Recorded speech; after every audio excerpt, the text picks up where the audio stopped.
വർണ്ണച്ചിറകുകൾ children's ഫെസ്റ്റിന് തിരുവനന്തപുരത്ത് തുടക്കമായി. വനിതാ ശിശു വികസന വകുപ്പിന് കീഴിൽ പ്രവർത്തിക്കുന്ന ശിശു സംരക്ഷണ സ്ഥാപനങ്ങളിലെ കുട്ടികളുടെ കലാമത്സരങ്ങളാണ് സംഘടിപ്പിക്കുന്നത്. 3 ദിവസം നീണ്ടു നിൽക്കുന്ന പരിപാടി മന്ത്രി വീണ ജോർജ് ഉദ്ഘാടനം ചെയ്യും.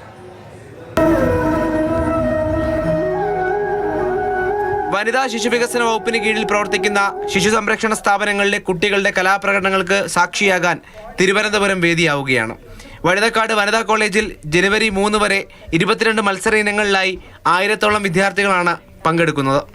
ഒന്നും അസാധ്യമല്ല എന്ന ആശയമാണ് വർണ്ണച്ചിറകുകൾ എന്ന പരിപാടി മുന്നോട്ട് വെക്കുന്നതെന്ന് മന്ത്രി വീണ ജോർജ്.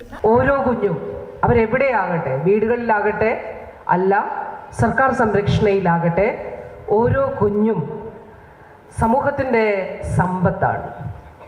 ആ കുഞ്ഞുങ്ങൾ ആരോഗ്യത്തോടെ, അതോടൊപ്പം തന്നെ ആത്മാഭിമാനത്തോടെ, ആത്മവിശ്വാസത്തോടെ അവർ വളർന്നു വരിക, അതിനുള്ള അന്തരീക്ഷം ഒരുക്കുക എന്നുള്ളത് നമ്മുടെ ഉത്തരവാദിത്തമാണ്. ഉദ്ഘാടന വേദിയിൽ അതിഥിയായി നടി മീനാക്ഷി അനൂപെത്തി.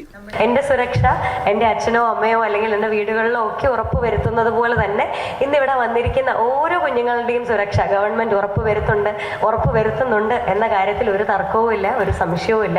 ചിൽഡ്രൻസ് ഫെസ്റ്റിന്റെ ഉദ്ഘാടന വേദിയിൽ 2024 ഉജ്ജ്വല ബാല്യം പുരസ്കാരങ്ങളും വിതരണം ചെയ്തു. വിവിധ മേഖലകളിൽ കഴിവ് തെളിയിച്ച കുട്ടികൾക്കാണ് ഉജ്ജ്വല ബാല്യം പുരസ്കാരം നൽകുന്നത്. മാതൃഭൂമി ന്യൂസ്, തിരുവനന്തപുരം.